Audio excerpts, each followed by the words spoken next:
What's up, everybody? Welcome back to RBL Weekly. It is week 23 of the 2024 season. I am the host and commissioner. Well, I'm just the commissioner of the Roast Battle League. I'm the host of this podcast, but you're the host of the Roast Battle at the Comedy Store and the creator of the show. I'm Pat Barker. That's Brian Moses. I fucked up the intros. How's it going, man? No, that was very dad of you. Thank you. Yeah, it was almost like you were reading a story. Yeah. This is how you do it, and this is where they go. And then they went into this house, and then it was breaking and entering. They lived happily ever after. Right. Yeah. That part I forgot. Yeah. Yeah. You going shorts today, huh? You know, I'm giving the fans what they want. You know. Let's do the whole fit because I'm not sure they could see the shoes. Can we? The slides. Yeah, the slides. The Big Baller Brand slides. Yeah, go get some Big Baller Brand slides. Shout out LeVar Ball and the Big Baller Brand.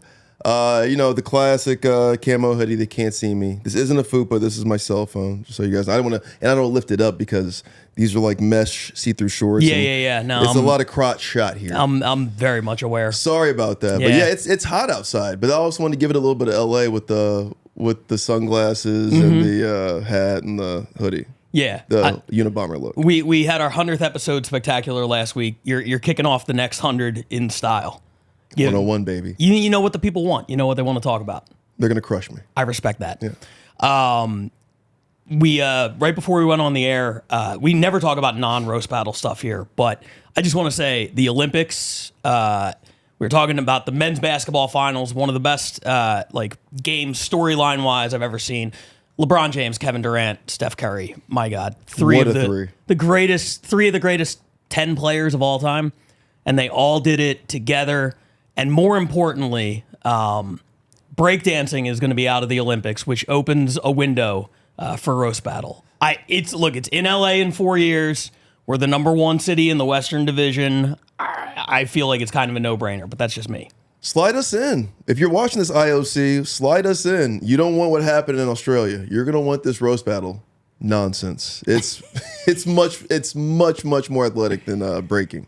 People would get so fucking mad if we were in the Olympics. Nobody would enjoy that. They would love it. You think so? I bet we go prime time. Actually, you know what? Let's start the campaign. Roast battle in 28. Yeah, hashtag RBL Olympics 2028. Let's do it. Thank you. Let's get it going. We have a ridiculous week. I'm upset. I'm not happy about it. You saw the lineup. You haven't seen the battles, but you saw the lineup. I know you're upset. You started to tell me why. I wanted to save it for on air. Here's what I'll say just generally. We had 12 battles to rank this week. The ranking committee, shout out to special guest ranker from the Patreon, Mitch D. If you want to get in on that and rank the battles one week, join the Patreon in the Hall of Flame tier. You will be selected before the end of the season to help us with this project. I had 7 ballots come back, and they were all different. This was the first week ever where every battle submitted had multiple votes to be in the top 7. Wow. There was a lot of disparity, a lot of discrepancies. Battles were number 1 on some ballots and not ranked on others. That happened to multiple cities. Wow. I finished watching the battles. I had like 8 where I'm like, I think these are all kind of tied, and I had to go back and rewatch.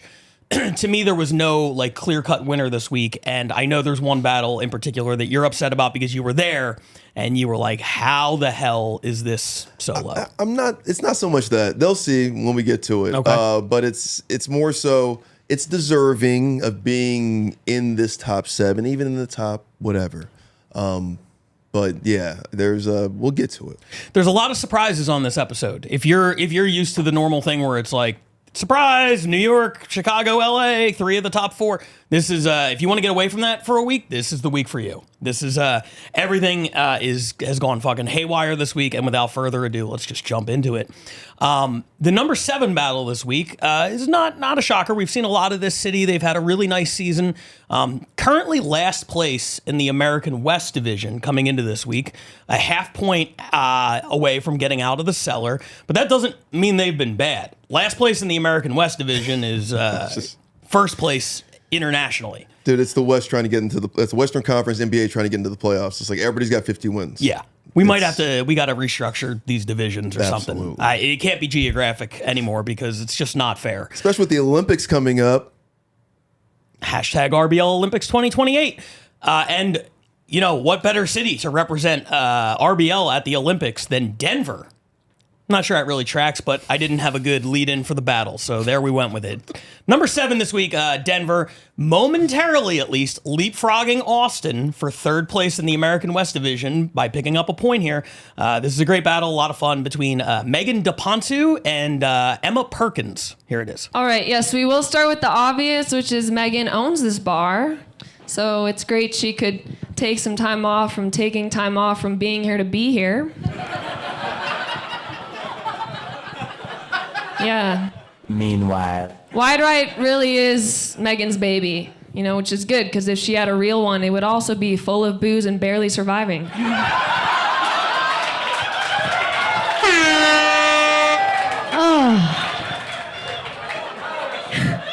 Thank you, girl on the milk carton that's missing that nobody called the hotline for. Emma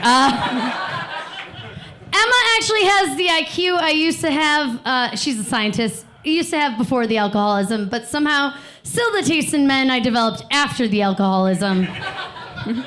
It's such a shame, all that knowledge of physics just to be wasted on playing Tony Hawk Pro Skater. Kick flip that kick.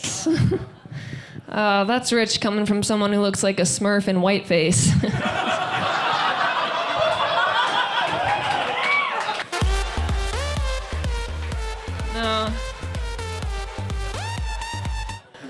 No, seriously though, Megan really is a jack of all trades. I don't know what looks more natural in her hands: a microphone, a spatula, or her staff's genitals.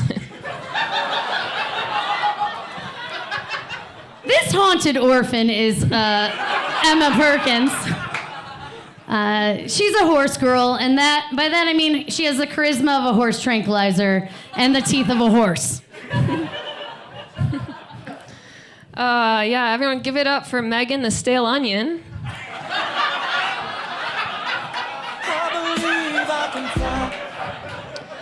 Wop, wop, that's some whack-ass pizza logs. Bruh. Oh, shit.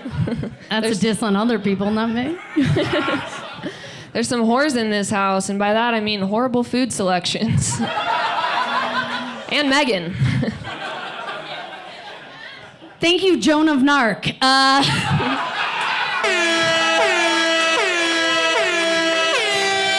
Emma, you look like you drive to the airport just for fun to tell people there's a designated smoking section. I do. It's important.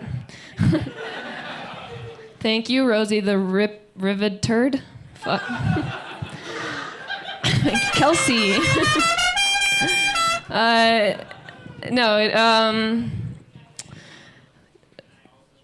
Jokes. This is my impression of Megan forgetting her jokes. Oh, yes. Megan, something about Megan just screams daddy issues. It's mostly her mouth during sex. So. It's usually filled with a cock, so I can't scream. It's pretty good. Emma Perkins. Thank you, American Hurl Doll. Emma Perkins makes no sense. The perkiest thing about Emma is that she makes you feel constipated being around her, like you're on too much Percocet. Thank you. Yeah, it's Jesus Christ, what's wrong? Megan made me take a shot, and I don't drink. Okay. She took one shot of a cocktail, so it was like the amount of an NA beer. No. Okay, all jokes aside about this place, I do, as a feminist, really respect Megan for being a small business owner.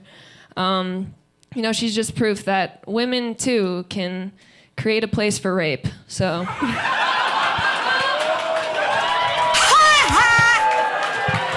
You've seen the bathrooms. Someday you're gonna figure out how mean that one was.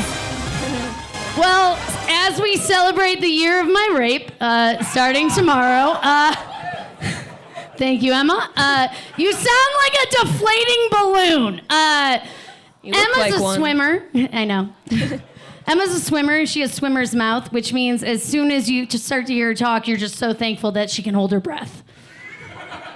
So that was the number 7 battle this week. Megan DePonsu, Emma Perkins. We don't watch 7, 6, and 5 here in the studio.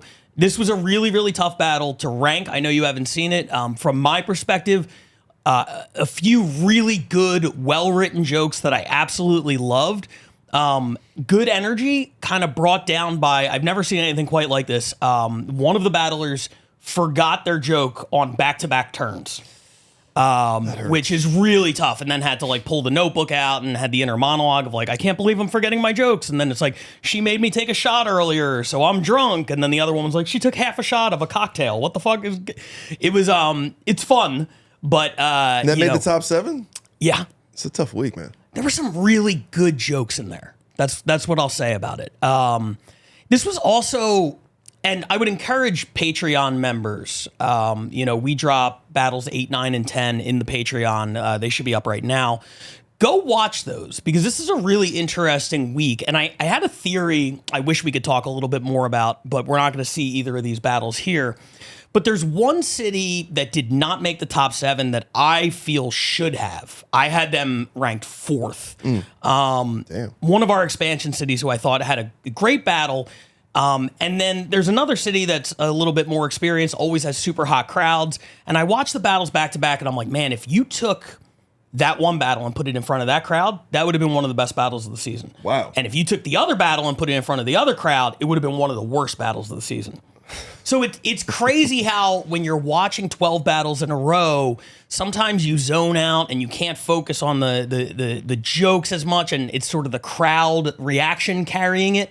And then other times you're hyper focused on the jokes and you're like, what the fuck is this crowd laughing at? Like, I guess that we have to look for that too when I guess we're doing events or the championships because styles make fights, but I guess these regions kind of make the fights too because crowd reaction matters. Yes. Pops matter. Yes. Lubrication to jokes matters. Sure. I mean, if you're watching, any type of stand-up and the person is crushing, your memory coming out of that is going to be that person crushed. It's probably not going to be like, oh, you know what I did like or didn't like structurally about the jokes? Just like, man, you fucking destroyed. Yeah. And if somebody gets up there and they have really good jokes and they're bombing, you might notice the jokes, but you're like, that was a rough set. It was mid, right? Yeah, exactly. So it's funny how the crowd can carry these things. I love the Denver crowd, always like super fun, a lot of high energy. And this was a great battle as well, and I really liked some of the jokes. Let's get to the number 6 battle here. 2 new battlers? No, Megan and Emma have both been around a little bit. Okay. They were both there last season. Megan actually owns Wide Right, the bar where the battle happened. So Megan's awesome. Yeah. And Emma too. Sorry, Emma. Yes, you're awesome too. Yeah, everybody's awesome. Not awesome enough to be a top 6 battle, but awesome. Dad Barker. But let's get into number 6 now. Denver, as I said, leapfrogs Austin, and now Austin leapfrogs Denver. Austin back into 3rd place with the number 6 battle. This one took place at the mothership. We're going to talk about it in a minute because you were there, you saw it. It's the number 6 battle this week. Mike Eaton versus Colton Jones. Here it is. Hey, Mike, the battle has started, buddy. You can stop holding your breath in.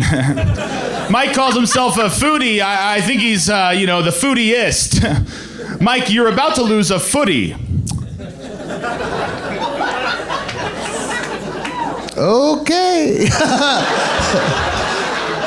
Double chin diesel, everybody. Colton has a gap in his teeth. That's where his mom tried to use the hanger to get rid of him. That's so mean. No, Mike's... wait. The rest of this face is the alcohol when the hanger didn't work. Guys, Mike's a bad person. Mike once told me that he fisted a female comedian we both know. I said, Mike, you don't have to say female comedian. That's a bucket of chicken. Folks, he's trying,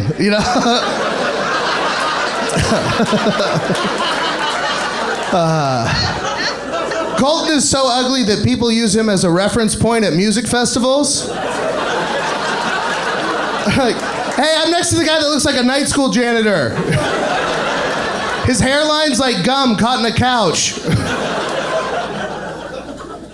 Yeah. Yeah, you guys followed all of that. Mike has a tattoo of an ice cream cone on his hand. He's had to get his hand reattached 4 times. So. Mike, you gotta slow down, buddy. You're gonna give yourself brain freeze. Oh, man. Colton is 30.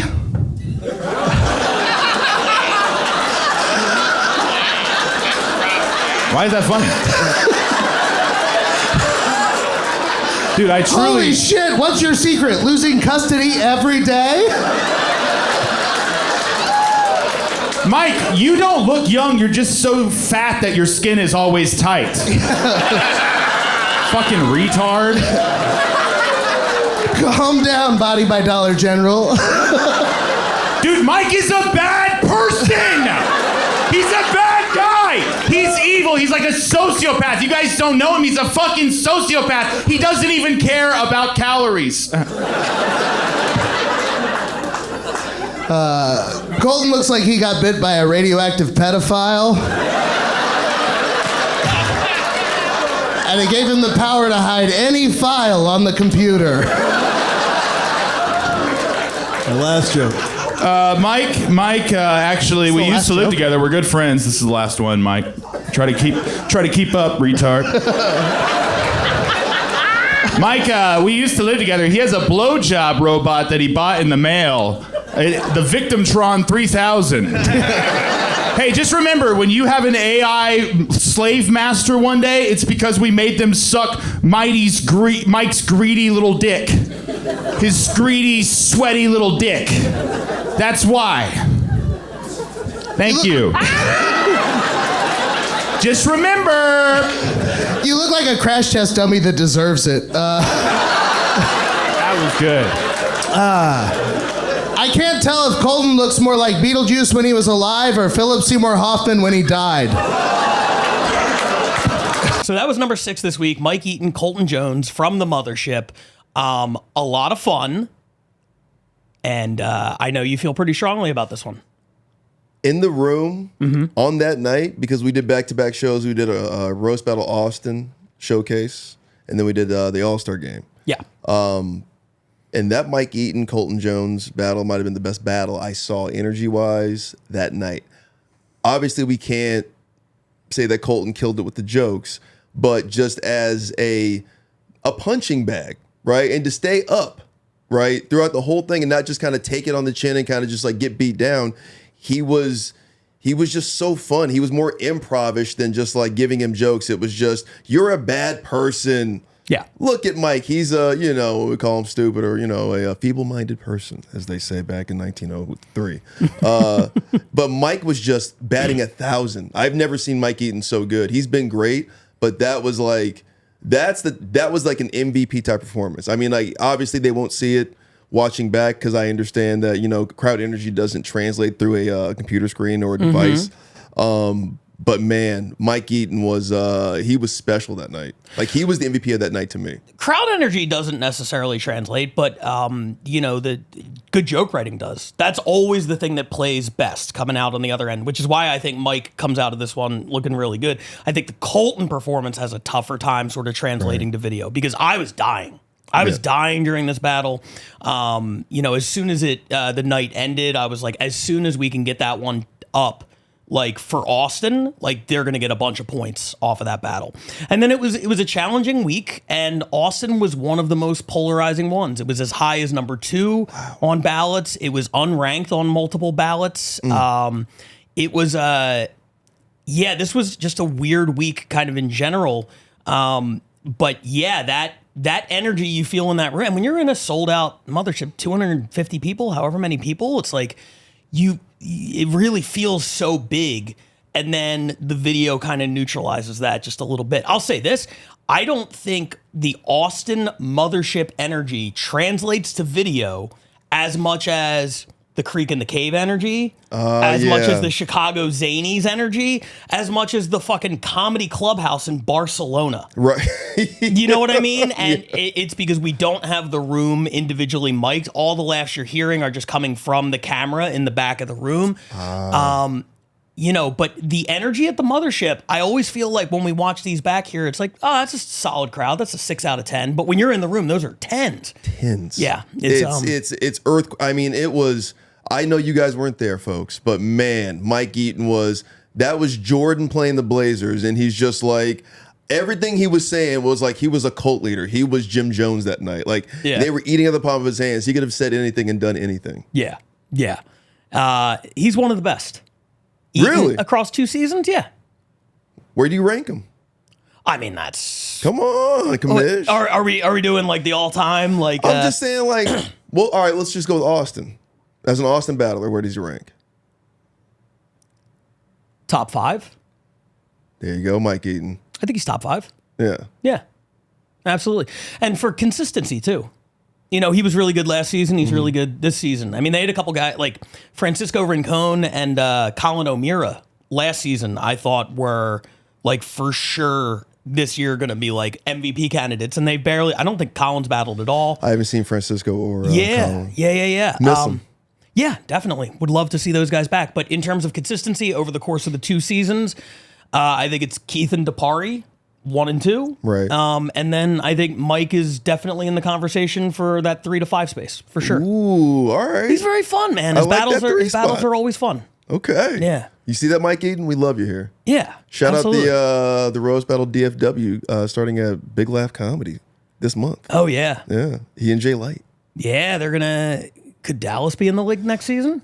Just a little minor league action happening out there, Big Laugh trying to get in on the action. It's going to be a big offseason when we figure out some of the new players. It's your biggest offseason. You got a lot of decisions to make. I'm not looking forward to this. You only got, 4 months to decide? You're like lining me up conference calls in fucking Nairobi. Yeah. We had a Kenya email, and they got my credit card number.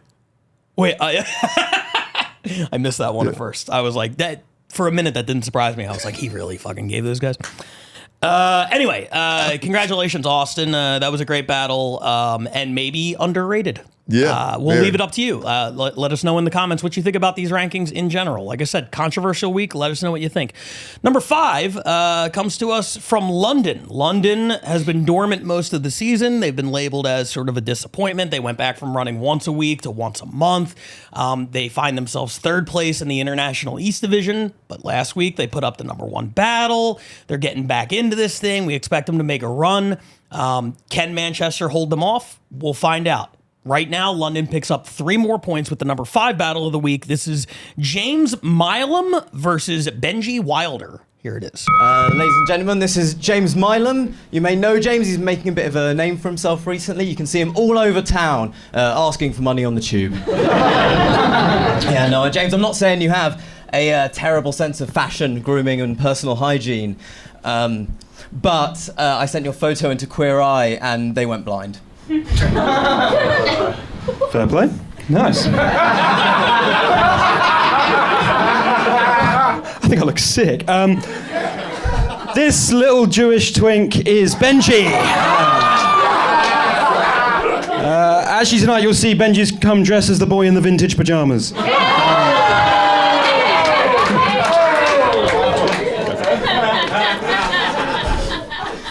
This divorced dad of 2 is James Milam. James is 26 going on 48. He looks like the kind of deadbeat dad to get his daughter 1 weekend a month, force her to come to this, and then make her wait in the bar. Stay out there, Susan. Bitch. As I mentioned, Benji is Jewish. He's actually only here because he's scared of the Jewish comedian, the German comedian. Ignore that.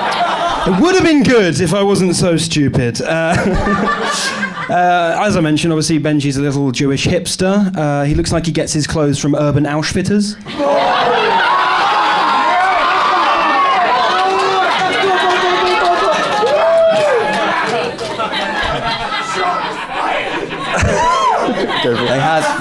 They had some great stuff in the discount bin. A lot of shoes.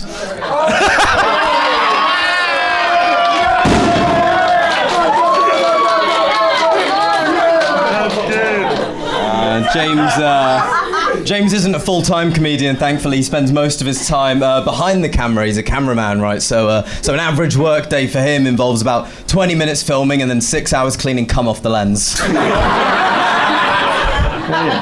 Thought I recognised you. All right. It's nice to see Will from the In-Betweeners having a brat summer. That was fucking dreadful. He does look like Will from the In-Betweeners, if he was in between genders.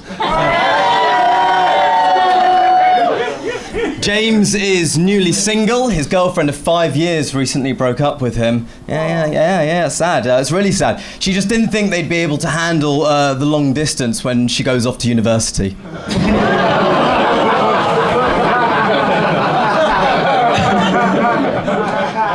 Oh yeah, thank you, Russell Own Brand. Benji looks like he was in a Jewish rock band called Guns N' Moses.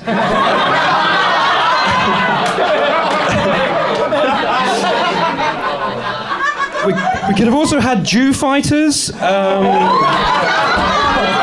I want my nickel back.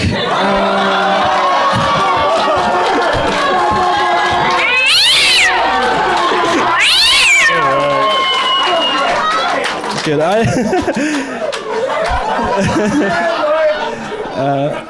He is a bit of a rocker, isn't he? He loves rock music. I call him the Kurt Cobain of comedy because I hope he dies at 27. No, I get it. James is actually a fan of. He's a bigger fan of the Beatles. He's such a big fan of the Beatles. He shot John Lennon. He had it coming. Okay. Fine. No, but James is dating, as I said, he's dating, though he told me he thinks he's a real hit with the ladies. Well, we showed 100 women photos of James and a bear, and we asked them who they'd rather be stuck in the woods with. 95% said they'd rather be stuck with James, because they think they could definitely outrun him. And the other 5 said they couldn't tell the difference. Nice. And that's true. Benji spent a lot of time with bears.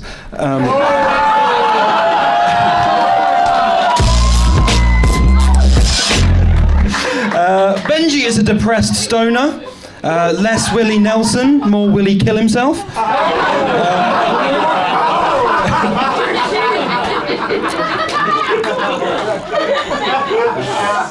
Benji looks like he works in a Jewish record shop called The Vinyl Solution.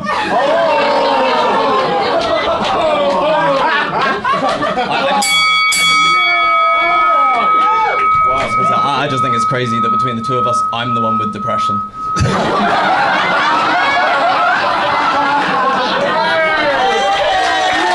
So that was the number 5 battle of the week from London, James Milam versus Benji Wilder. This came from their show where Shalaka won the tournament. This was another first round battle.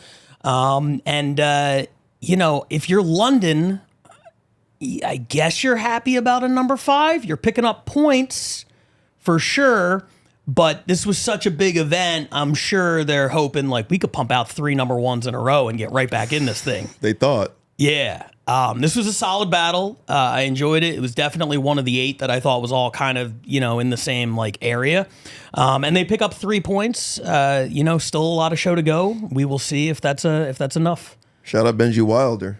Very British name. Very British name. Benji with a Y. Ooh, even more British. Yeah. Old school. Yeah, for sure. We didn't watch the battle, so we don't have anything else to say about it. Let's watch some battles now, though. We get to the top 4. We always watch the 4 and react in real time here in the studio. And the number 4 battle this week comes to us from Atlanta. Atlanta, in 22 weeks, only had 1 ranked battle. They had a number 7 ranked battle a while back with Shelley Gruenberg versus AJ Cagle. Shelley Gruenberg returns to the countdown, and we're going to be talking a lot about her today. It's a big week for her. The number 4 battle this week, I believe, is part of a new title tournament they're having. They're bringing a championship belt to Atlanta, and we've talked before about how those tournaments always seem to raise the stakes and get people a lot of points. No exception here. This is at the All-Star Game MVP, Shelley Gruenberg, going up against the owner of the Laughing Skull Lounge, where they host the shows, Marshall Childs. It's number 4 this week. Here it is. I actually actually had to drop out of me and Marshall's first battle because my uncle died. And so Marshall told everyone I lied about that to get out of battling him. Here's his obituary. You are the second old man I will be cremating this month.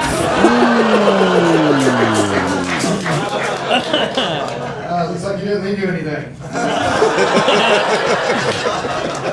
Looks like your parents. All right. So Shelley was actually named after the hotel she was conceived in. And she's had chlamydia 3 times. Remind me to never say hotel dump slut. I mean, seriously, Shelley, you've had chlamydia 3 times. If you had to clap that many times, it would be a standing ovation. And that would be the first time he's heard a standing ovation.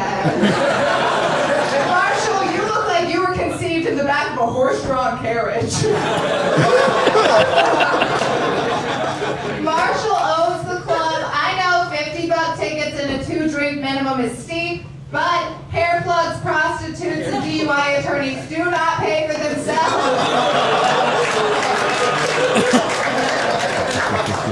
That's right, and if I win tonight, you guys can come back and see somebody funny. Shelley is Jewish, and she calls her pussy the Gaza Strip. Because it's definitely occupied territory, and it's constantly clearing out unwanted children. Although she did say she has baby fever, but I think it just might be the chlamydia.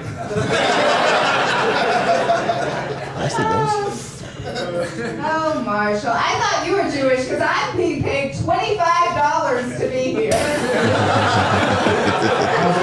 Marshall, you look like you would fire someone over Zoom on Christmas from a standing desk. Childs is his last name. It's also the genre of porn he wants. From a standing desk. Shelley, you look like if a Cabbage Patch doll came to life and then had a rough life. You look like a Raggedy Ann joining the Klan. Marshall, I'm so glad you could take a break from magnifying glassing ants in front of your horrified grandchildren to be here. Marshall, you look like every guy that's still got it in a Viagra commercial. If by it you mean the strain of HPV that gives women cancer. Oh my God. You got to ban her from the club, Marshall. You can't let her get away with this. So Shelley is autistic and says that one of her pet peeves is eye contact. Finally, a girl that wants me to look at her tits. But I still choose to look at her eyes because at least they're symmetrical. Last joke. Marshall's favorite book is 7 Habits of Effective People. Hey bitch, I've got 7 habits for you. Habit 1, stop dressing like an Old Navy mannequin. Habit 2, shave down your teeth to a human size. Habit 3, stop doing push-ups and start talking to a caring professional. Habit 4, accept your mortality. Habit 5, do something about your lifeless shark eyes. Habit 6, quit comedy. Habit 7, kill yourself. Classic. It's a nice way to sneak in 7 jokes in one round.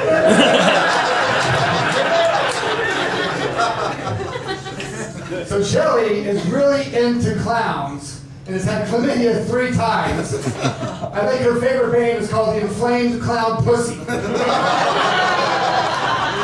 Damn, she's not getting that $25. You can't pay her to say all that shit about you. That's crazy. That was through consent. I like the pun action, the Nate Welch action at the end there with Inflamed clown pussy. That was funny. Yeah, he had some good ones. He did. He had a lot of fun stuff. The sort of off the cuff rebuttal to the opening obituary was I thought fun. I thought he had a couple of really good ones. The Gaza Strip joke was solid, but I mean, I'm excited for Atlanta to make strides in the last 13 weeks. And the reason I say that is because if they don't, Shelly will forever be one of these people. Oh yeah, she's 6-0 now. You're undefeated, but who cares? We haven't seen you. Your city isn't doing anything. If Atlanta makes a little bit of a run towards respectability, they're not going to make the playoffs. But if we get to see her a few more times, I think people will see she's really fucking good at this. She's really good at this. Yeah. Rookie of the year, I think she's catching up to Jeff Stonick, right? Especially after that performance. We saw what she did at the All-Star game, getting MVP. She's really, really good. She really knows how to stack jokes, really knows how to layer the dark with the kind of silliness, right? That I guess we call it the Denver style, the Denver scramble. Yeah. Right?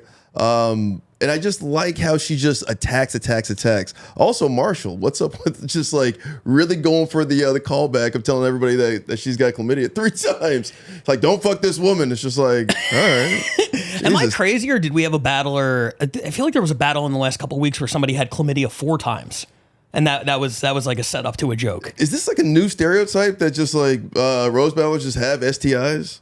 Yeah, I mean, if anything, I feel like when I first started doing it, the stereotype was that we were nerds and nobody was fucking. So I'm like, I feel like this is a step in the right direction. I'll give you that. Yeah. The fact that people on the neurodivergent spectrum is just like fucking hard and getting STIs. That's like, but also guys, be the cool kids. Wear some fucking condoms. Right, Jesus. for sure, condoms. But I will say, as the parent to an autistic son, if he grows up and gets chlamydia 3 times, I'm going to be kind of low-key proud. Like, I won't be thrilled about it. I'll be like, you should have, come on, we got to learn.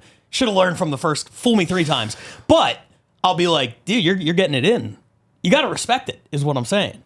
He's young Sheldon. He's a genius. Girls love that shit. He's gonna. I'll be surprised if he doesn't get all the STIs just to catch them all because he's just like he has to because he's got autism. Man, from your lips to God's ears. That's what I hope for as a father. I can't wait. Give him a high five with gloves on, of course, because I don't know how that shit. Oh man. But no, this battle, a couple takeaways from it that I had. Number one, did she say they're charging $50 for tickets? When I heard that, I was like, what the fuck? That can't be. That must have been 15 and I misheard. Did you hear that too? Inflation's a hell of a drug. Bro, if they're charging 50 for tickets, we need to move to Atlanta. We could be millionaires. Yeah, I think Seinfeld's there every weekend. That's what's happening. That's it. It's a Seinfeld town now. Him and Tyler Perry. Shelly, she's great. She has rebuttals ready to go. She comes up with rebuttals on the spot where he said it looks like where she was conceived, and she came up with you were conceived in the back of a horse-drawn carriage. Oh, so she good. managed to sneak 7 punchlines into the last joke, and it didn't feel too long. When it started, I was like, oh boy. I was scared too, man. Oh boy, but she picked up the pace and ended it with a classic kill yourself. She just she had a bunch of angles of attack that really dealt. They were weird because they're visual things, but they're also speaking to what she's trying to paint as his character. Like when you talk about somebody getting hair plugs and prostitutes and DUI, the hair plugs is a visual thing, but it's more like you're insecure and I was gonna say Gumbo because she's throwing so many elements in there of just his life and just bringing him down, but then also being silly about it. But I think she's it's more of a joke sandwich. She's just really good at layering. I was saying about the dark and the silly, but she's just so good at just throwing so many ingredients and still making it taste good. Yeah. So before we move on, Atlanta picks up 4 points for this battle, gives them 5 for the season, which means they're no longer the worst team in the league. Whoa. They're no longer the second worst team in the league. What? Montreal and Australia. The last 12 weeks of this show, I'm going to be on your ass. We have given Atlanta shit for the entire first 2/3 of the season. A lot. They're out of the basement. It's on you guys. All right? You have 3 points for Montreal, 4 points for Australia. We will mock you relentlessly until this season ends. I promise you that. You've hurt me, Montreal. You were my preseason pick. It was you and Malia. Yep. Hey, Got Malia right. Congratulations to Atlanta on making it out of the cellar. I hope this is the beginning of a nice little run for them in the last 12 weeks of the season. Great work. Let's keep it moving right now with the number 3 battle.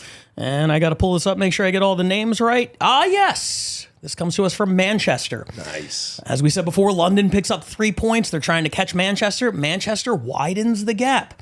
They're going to pick up 5 for the number 3 battle, and they're doing it with a little bit of help from their friends in Scotland. Pretty ironic that Ryan Cullen last year represented Scotland in the World Championships, went there, battled against London in the first round, and now he is actively helping to potentially dethrone London as the International East Champion. He would do that. He's going over to Manchester. He's doing battles there. It's diabolical. I see you. I respect you. And for Ryan Cullen, this is his 9th appearance on the podcast across 2 seasons, second only to Shalaka Kurup in her 10. He's been one of our more prolific battlers, and here he is on the road battling in Manchester against Eddie Fortune. It's the number 3 battle this week. Here it is. Do you want to do rock, paper, scissors? No. All right, chemo. Go on, you go first then. Okay. Eddie here looks like he's had a rib removed so he can suck his own toes. Eddie looks like he's drank half a bottle of Mr. Burns' brain and nerve tonic. Eddie once shared a needle with a guy with hepatitis B, and now the poor dude's got HIV too. Eddie tried to replicate a blowjob using a Hoover. Oh, he nearly sucked the tongue right out of his head. That sucked Michael Mannion off, to be honest. I love that joke.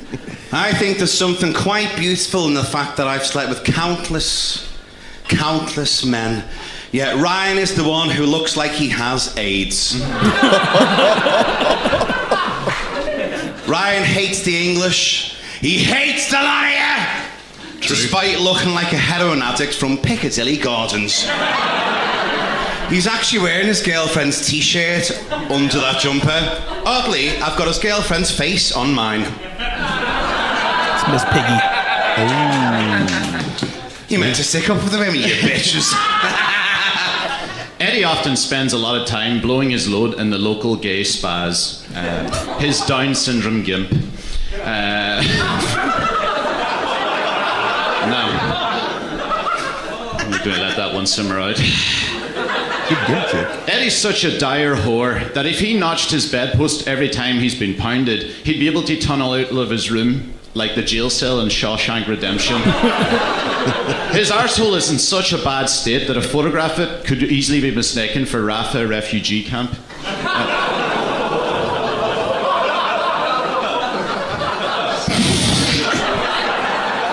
It's disgusting. Disgusting. Ryan's lungs don't work, and his immune system is the same as a gay man in the 80s. On the bright side, Ryan has inhalers, so he's used to taking a little puff. As I said, he's got asthma. He's been questioned for sex trafficking, and his dad's in the IRA. So he's wheezy, sleazy, and his dad finds car bombs easy. You've got 20 minutes to leave the building. The kip of you. It's a shame your dad didn't shoot his loads up your ma's arsehole. Jesus Christ. Eddie was head boy in school. It's how he paid for cigarettes. I do like bumming a fag. Eddie peed the bed up to 11, but now that he's 40, it's more like 9:30. Eddie says that he's been fucked by at least four Tories, and I'm quite honoured because I never ever thought I'd be able to meet the pig that David Cameron fucked.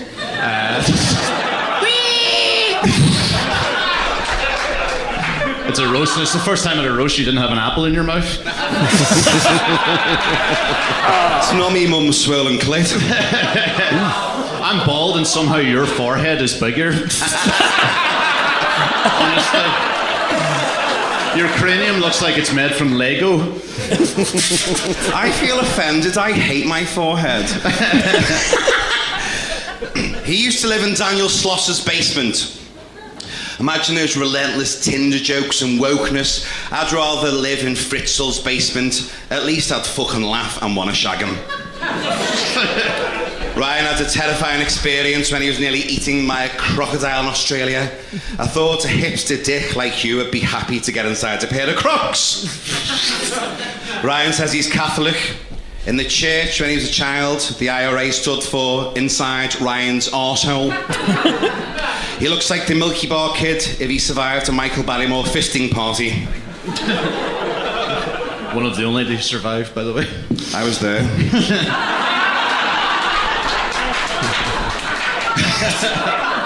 Broke me wrist when I was fisting someone, they sneezed. Anyway. Eddie looks like he prays for wet dreams so he can suck the drips off his dream catcher.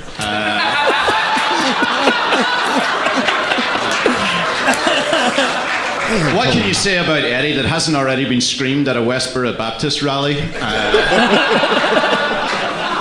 Eddie's from Liverpool. Ireland and Liverpool have like a really strong historical connection. We used to travel here to get abortions, and I must say it's nice to meet one that got away.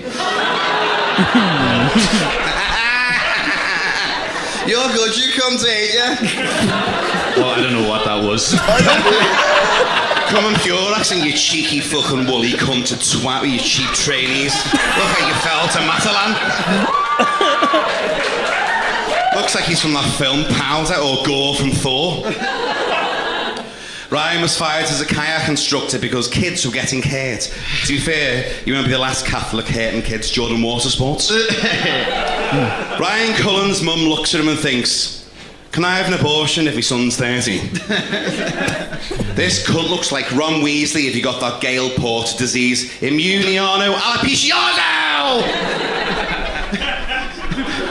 The cunt looks like a security guard at CBeebies. The cunt looks like a Ukrainian Ross Kemp.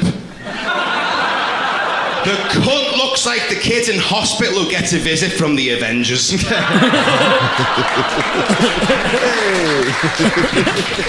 Sex in every room sounds great, but for Eddie it was a real rough stint in prison. Eddie got crabs in college. As you know, it's etiquette to tell everyone you've recently slept with that you've got an STI, which can be super embarrassing for most people. Luckily for Eddie, though, his family don't answer his calls anymore. 6 fucking times you've had crabs. You've been in contact with more unwanted crabs than Kirsty McCall's skull fragments. I don't get the reference. That was excellent. He went for the kiss. Ryan wakes up every day with the aura of a cancer patient who spent 6 hours in the Holocaust Museum. Oh my God. He's the weirdest looking man I've ever seen, and I have spent whole nights under the bridges of the Manchester canals sucking fellas off for bags of biscuits. Oh, I just roasted myself. Ryan looked so weird and pale, I thought I recognised him from the front cover of Goosebumps. Ryan's dad was in the IRA. You sure he wasn't a faggot in the 80s? Either way, he liked masked, overly enjoyed prison guards, and the police were after him for illegally entering Tyrone. Too clever for these dumb fucking manx, anyway. Fucking bellend. I was about to say, everybody kept talking about the IRA, and I was like, my dad in the IRA, and I was like, he did do his best work in Warrington. There was someone over here. Oh yeah. Damn. That was there was a lot going on there. There's some great jokes in that. There were a bunch of references I did not get at all. There was some shit with accents that I didn't understand. But there were some really good jokes, mostly from Ryan Cullen, who is truly one of the greats in the first 2 seasons of the RBL. There's some Hall of Fame jokes in there. I mean, like, he had 2 that were like, whoa. And then you're like, oh, yeah, that's Ryan Cullen. Yeah. That he's one of the best we have. Yeah. And you saw why. That was kind of him at his peak. Mm-hmm. He had I feel like 5 or 6 like haymakers in there.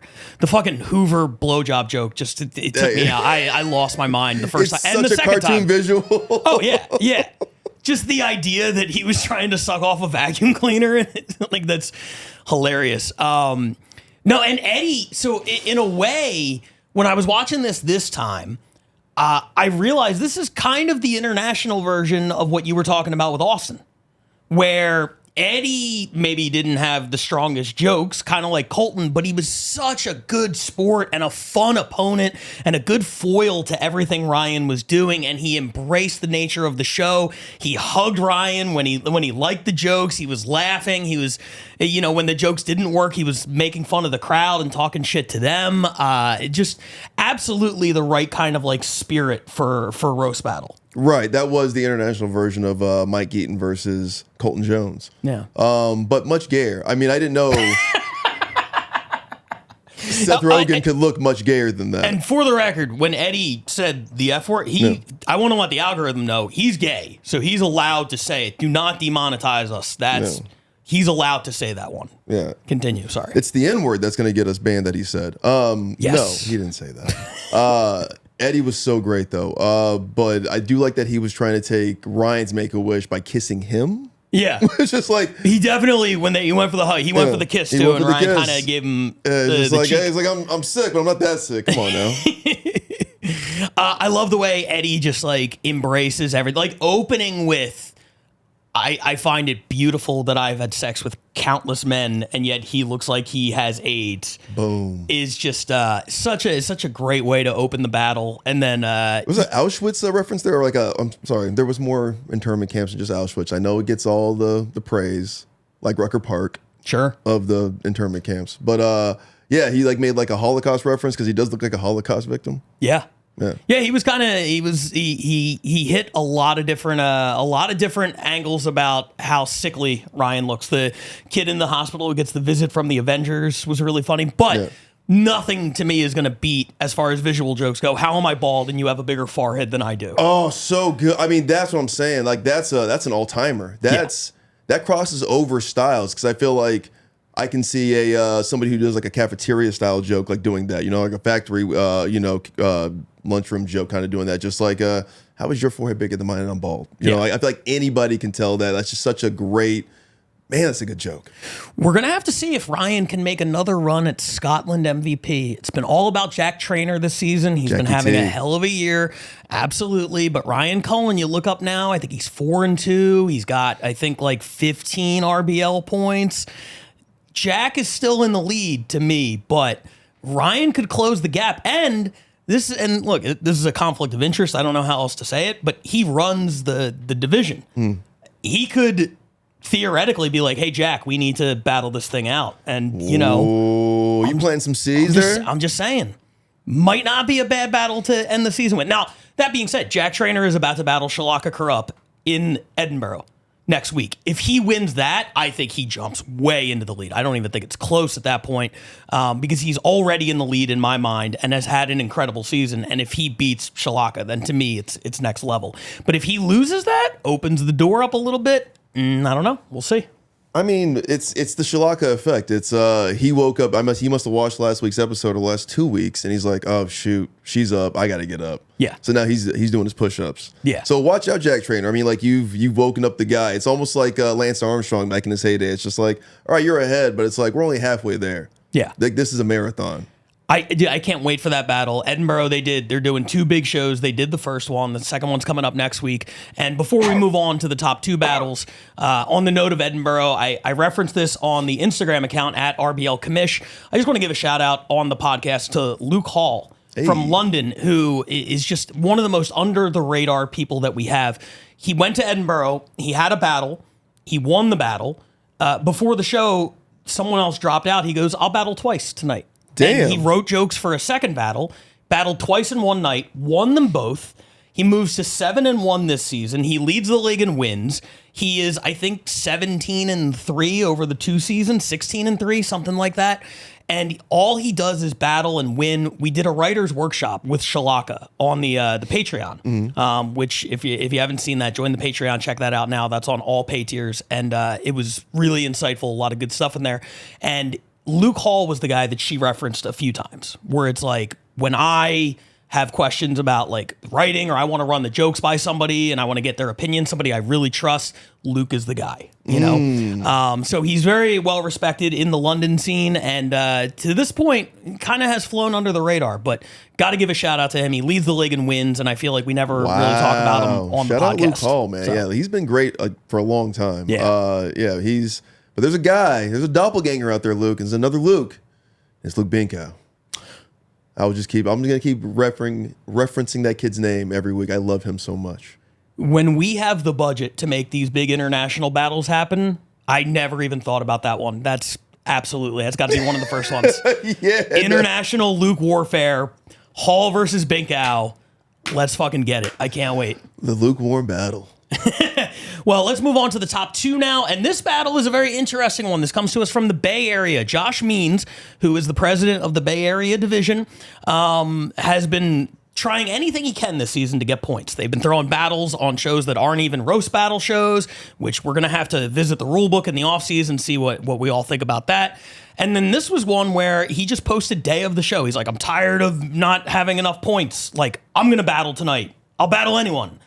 And Clayton Mosley stepped up.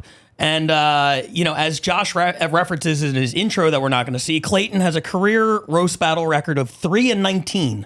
Oh, my God. Truly atrocious. I don't know how that's even possible.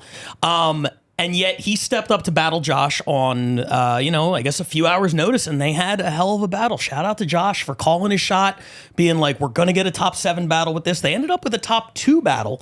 It's a lot of fun. And without further ado, here it is. Number 2, Josh Means, Clayton Mosley. Let's check it out.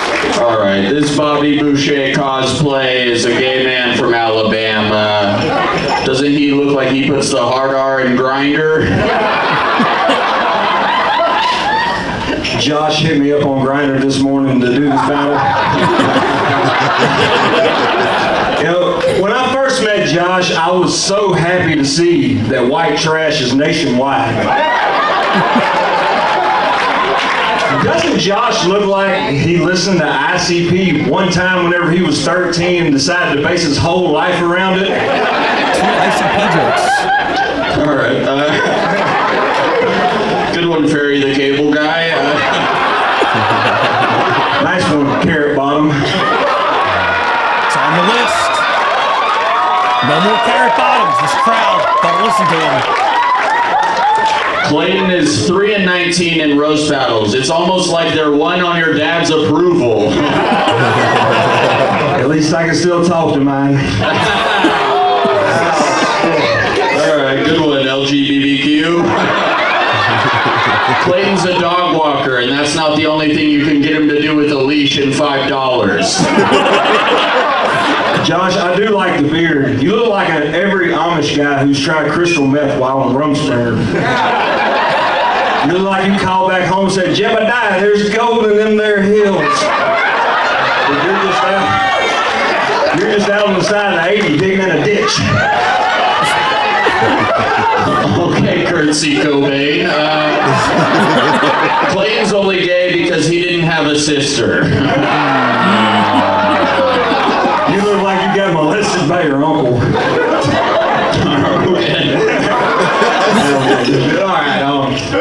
So yeah, I know Josh mentioned that he doesn't look like he plays sports because he looks like he's built like a bitch.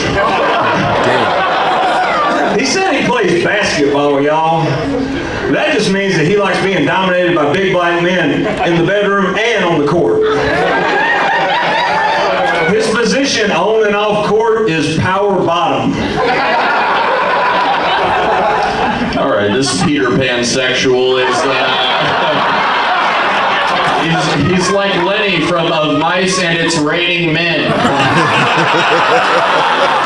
You just wish you could pet the fucking rabbits. Can you even read? Oh, shit.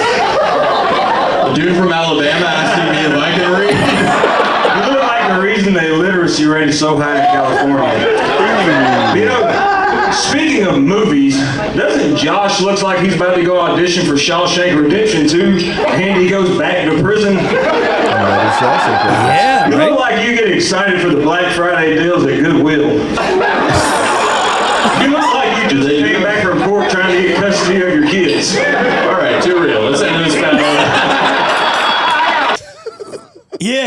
ICP, 2 Shawshank Redemptions. What we're going to have is whoever is the most autistic member of the Patreon needs to volunteer for this project. Go back and watch every episode from this season and categorize the pop culture references.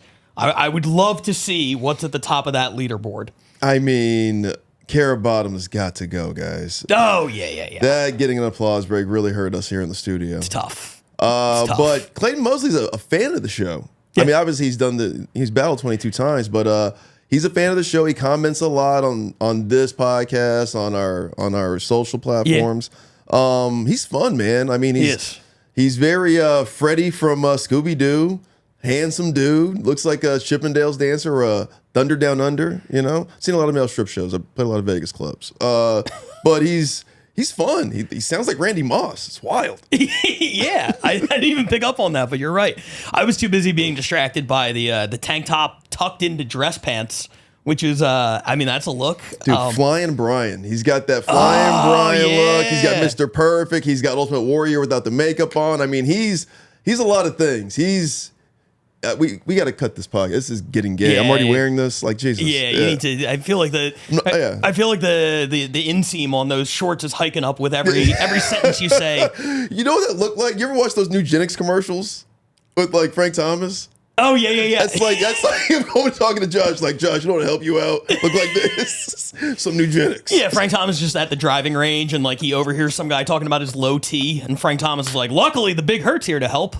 That was Clayton and Josh. Yeah, dude, you gotta love it. Like when you say he's a fan of the show, you must be to go 3-20. Yeah, like But again, we talk a lot about like the spirit, and we talked about Eddie in the last battle. Like he's having fun up there. He truly does not give a fuck if he wins or he can't.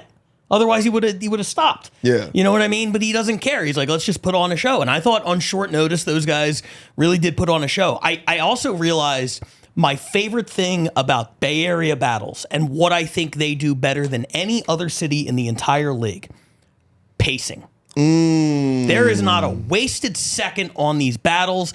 They take the laughs right to the appropriate place before they interject. They don't do it too soon to where they're getting laughed over when they're telling their joke, but they don't wait too long to where it feels like they're losing momentum. The momentum on these battles is always crazy because the crowds are always good and they are always rapid fire, joke, and then it's over and you're like, it feels like riding a roller coaster almost. It was fun. I think that's what I got from that was like, of course, it seems like they're friends and those friend battles are always like dances, but that was like a roller coaster of just like, all right, where are we going next with this? You know, I've heard this before, but Clayton's got this good one off the cuff over here being like, you can read. I mean, and we all like thought the same thing, like, damn. And then when Josh retorted like a guy from Alabama saying, I can read, Jesus. It's just like, and then it got too real at one point because he was just talking about Josh's life.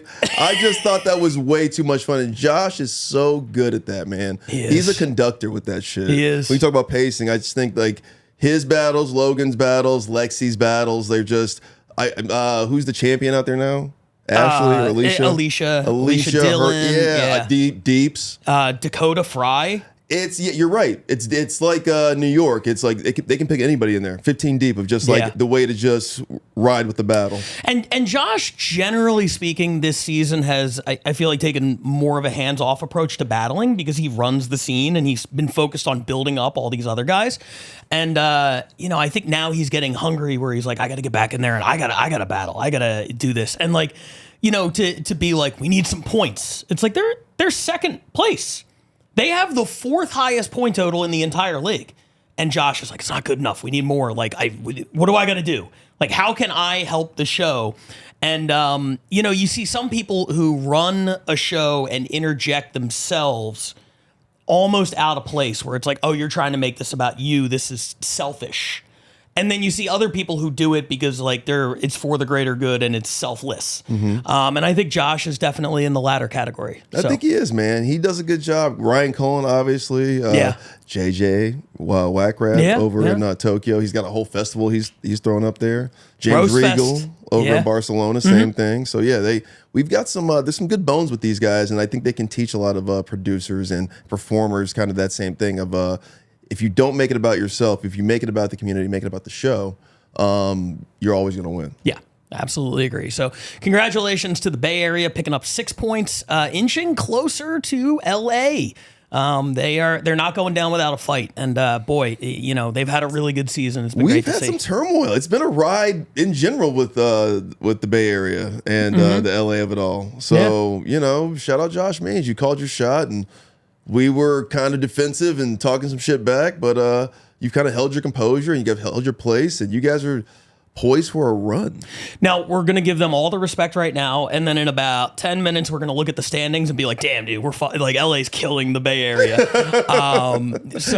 Here are your flowers. We'll be taking them back in a few minutes. But let's get to the number one battle this week, and it is not LA. Well, kind of. It is and it isn't. It is a wild card battle. We had one of these earlier in the season. We might have some coming up with Edinburgh and the Mothership. These are battles where you have two people from different cities battling in a third neutral city.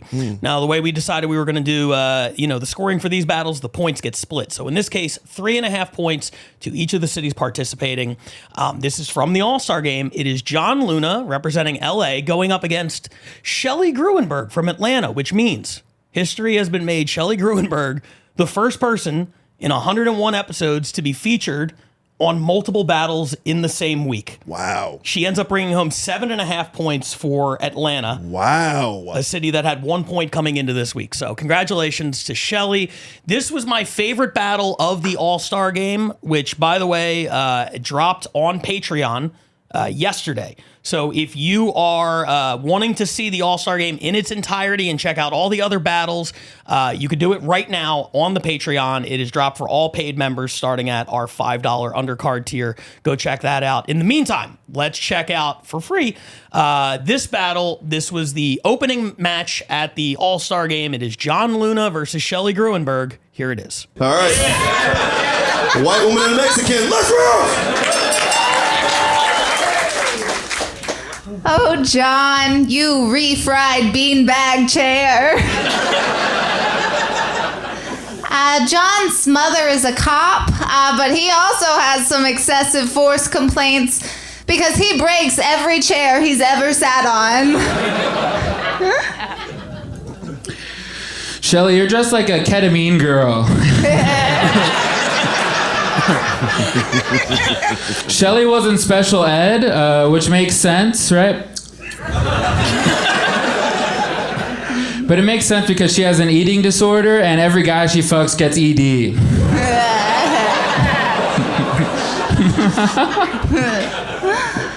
I may have autism, but I wouldn't love you on any spectrum. That's a great rebuttal. It's all right. You know it's bad because I wouldn't blow you and your cum is Cinnabon icing.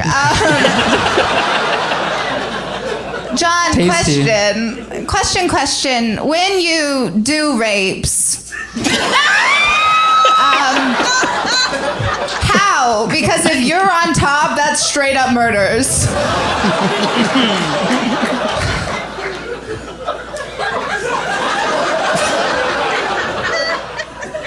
Shelley's Jewish, if you're wondering what kind. She's autistic.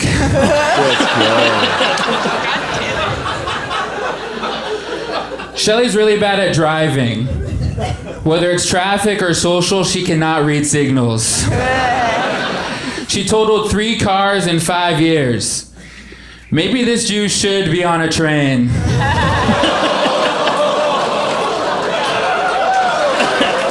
you get the O in Texas, nice. You're like a wiener dog. Sorry, I can't see his own wiener dog. John has a tattoo of his dead grandfather's handwriting. What's that font called, bozo? Times New Old Man? Burning in Helvetica? Fuck. He was a good man. Give it up for Goldilocks and the 3 chlamydia outbreaks.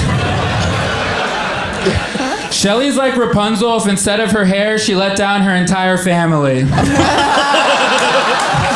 making the episode. Yeah, it's really, really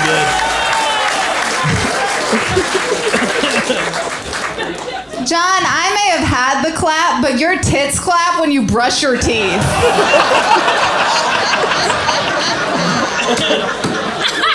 You're just mad I got bigger tits than you, okay? Let's go. But less symmetrical. John's allergic to penicillin. He's also allergic to pen to job application. The only job John's ever had is rolling ominously towards Indiana Jones. That's a good joke. Shelly's like Anne Frank if she wanted attention.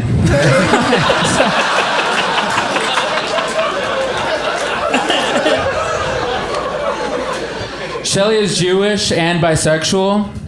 So for her, LGBTQ stands for Let's Go Bomb the Quran, people.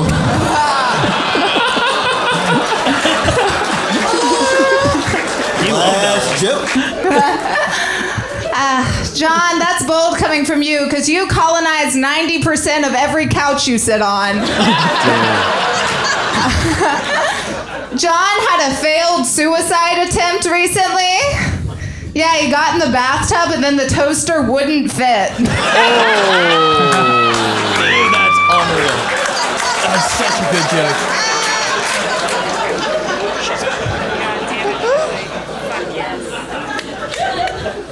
Give it up for Margot robbing Palestinians of their land.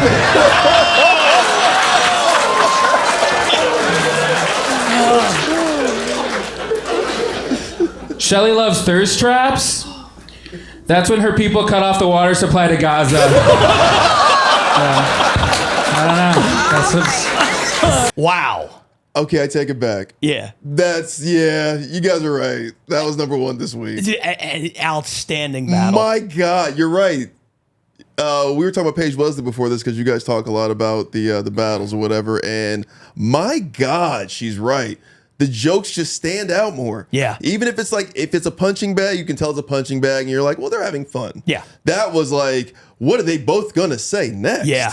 Yeah, dude. That was I was blown away by that battle. That was the one that, frankly, I think people had the lowest expectations for going into the All-Star game. It went up first for a reason. We're like, we're building to these main events. And it was an incredible event, but like to me, that was my favorite from the event. I thought that they both had outstanding jokes. The toaster in the bathtub is like an all-timer joke to me. So cartoonish. His closer about the thirst traps and everything like that. Her rebuttal about I wouldn't love you on any spectrum. So good. Anne Frank, if she wanted attention. It was just nonstop haymakers. And there was maybe like one down moment. And she went pop pop pop. Like, it's just still funny. Yeah, still funny. I mean, you're talking ridiculous. about the he's got the handwriting and what's it? Times New Old Man. Yeah, burning it. I mean, that was great. I'm sorry. It's a little silly, a little too silly, but man, that's funny. Yeah, because it's so geeky, and she's so good at being geeky and funny. I mean, I love that, but. Shelly's like Rapunzel if instead of letting her hair down, she let her entire family down. Yeah, let down her whole family. That's an all-timer. Yeah, there were a couple of like A+ jokes in there, and it built too because I felt like it started like a little bit slow and then it picked up. It got really hot and then both of their closers were like unbelievable. Like that's the exact pacing you want for them. It just keeps getting better and better. So Shelly Gruenberg, this is her coming out party, as far as I'm concerned, with Roast Battle. That she's got chlamydia. Yeah, congratulations. 3 cases of chlamydia and 2 battles in 1 week on the top 7. It's a wild callback. Yeah. And they both talked about her tits and their symmetry. Oh, yeah. We got that twice. Oh, she was great, though, with that. She's like, better symmetry. They're natural. It was, just great stuff all the way through. A deserving number 1 battle. A couple of notes in terms of points and everything, and then I want to talk about the controversy around this battle because it's the only chance I'm going to have to address it. For Shelly Gruenberg, 2 appearances in 1 week on the podcast, that is making history. She has all of the ranked Atlanta battles for this season. She's 6-0. She has the best record in the entire league, or at least most wins while remaining undefeated. Luke Hall 7-1.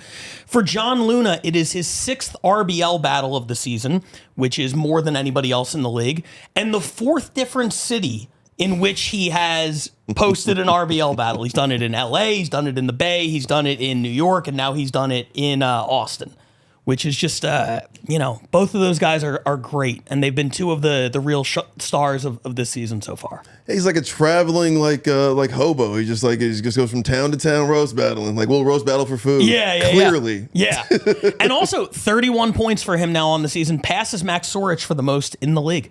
Oh, so he's the point? Oh. Yeah, he's the point leader now. Allen Iverson. So very interesting when we talk about the LA MVP. I don't feel like there's a clear-cut one at this point. Luna 3-4. The record's not great, but battling Nate Welch for the title on September 3rd. Huge. Leads the whole league in points. If he wins that one, I think he puts himself in the driver's seat for that race. Yeah. I said huge, not like his stature, but just like that's a huge moment for the RBL Los Angeles city. Yeah. But here's what I'll say about this. I think there's some context to kind of go with the MVP of LA, just because Nate Welch has done the thing that Shalaka has done, and we don't say it enough. We say it a lot, but I don't think we give it enough respect. It's that pun thing. You're giving him credit for inventing... for making it acceptable. Because it wasn't acceptable last decade. It's all the rage. I see it every week. I saw it 3 or 4 times this episode. Yeah. And he's made it like, okay, we're not scared anymore. We can do puns, and everybody's doing it. Yeah. So that's what I'm saying. I'm saying he's created a style that everybody said, get the fuck out of here with that. Don't you ever do that. And he's literally bullied it into a thing where everybody's like, well, Nate does it. Yeah. So that's what I'm saying. So there's a little bit of context of like, he's winning, but he's also like, he's developing this style that we're seeing more, where John's just shooting threes. Yeah. I mean, he's going to the hole, he's shooting threes, he's doing it everywhere.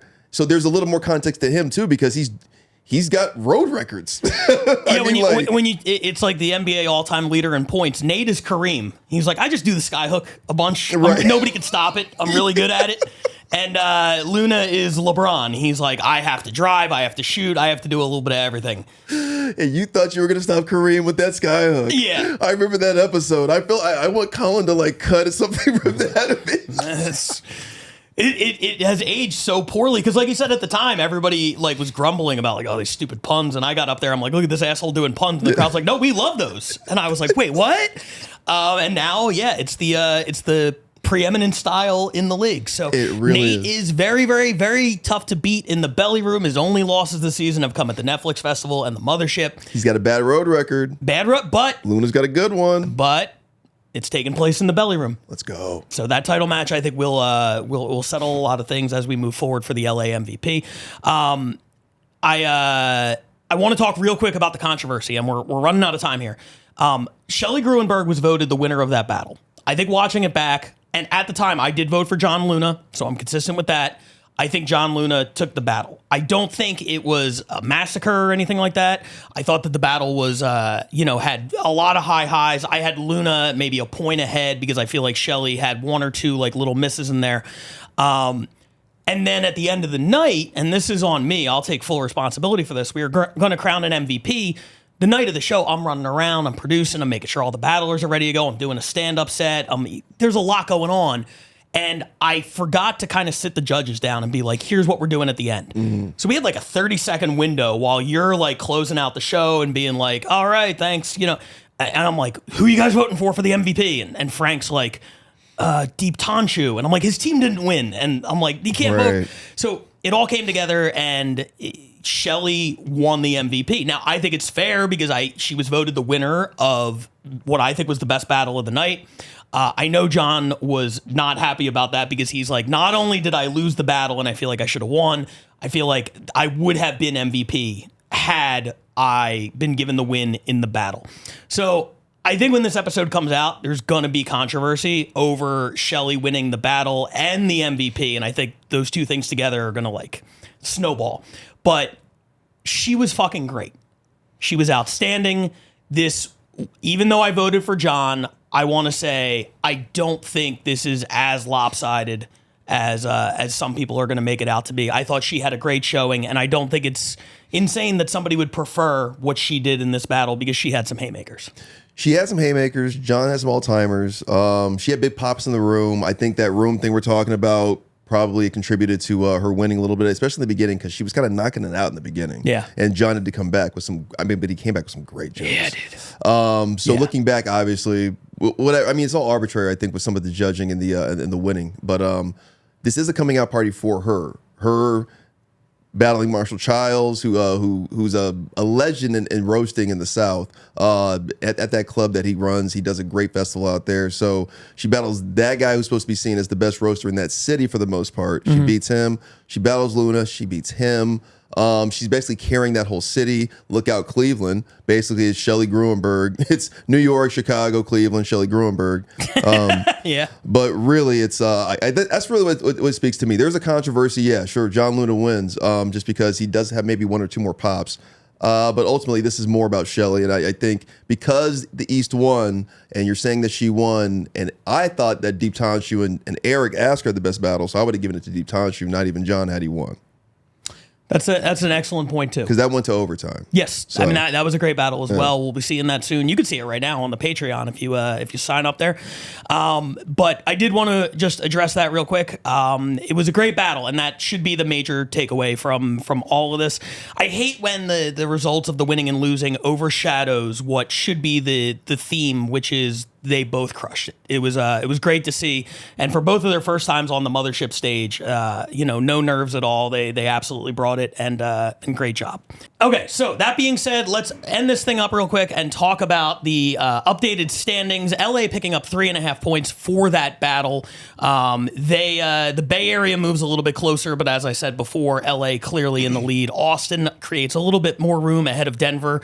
Again, another week where everybody in the West picks up points. It's just been insane to see what's happened with this division. In the East, my God, the war between New York and Chicago reaches a temporary ceasefire. Neither of them ranked this week, which you never see. And then Atlanta is the big winner in the East, as you alluded to, moving closer to Cleveland. I mean, the New York that ends the streak, right? Yeah. So this is only their second time not being on the countdown this season. Yes. Man, New York, I'm sorry, but wow. Chicago, you got to get some number ones, man, if you guys want to get to that playoff. Yeah, it sucks because I'm sure they're going to look at this and be like, man, if we could have banged out one this week, all of a sudden we're back in this thing. New York kind of opened the door and Chicago was unable to walk through it.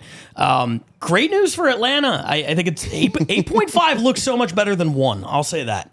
And they're one more good battle away from passing Cleveland, and then we have to start having a Cleveland conversation. So, as I said, I like what Cleveland, and frankly, and that was the city earlier when I was like, if that took place in front of this other crowd, I was very vague on that. Watch Cleveland on the Patreon right now. I had that battle ranked 4th. I thought that was a really fun one, and I'd like to know what you guys think. Let's check out the international standings really quick, and then we'll get out of here. Scotland picks up 2.5 for Ryan Cullen's participation in Manchester. They are firmly in the lead on that division. And Manchester extending their lead over Tokyo and London. Only 12 weeks to go now. Can Manchester hang on and win this thing? I think it's going to be London and Manchester, but ultimately, I think Manchester wins. Sorry, London. I love you guys, and obviously Shalaka and my guys out there. But for the most part, man, Manchester looks strong. It looks solid. They usually have a battle about once or twice a month. That makes this countdown. And they're only 2 points behind Scotland now for the number 1 seed overall in the international space, which is pretty crazy.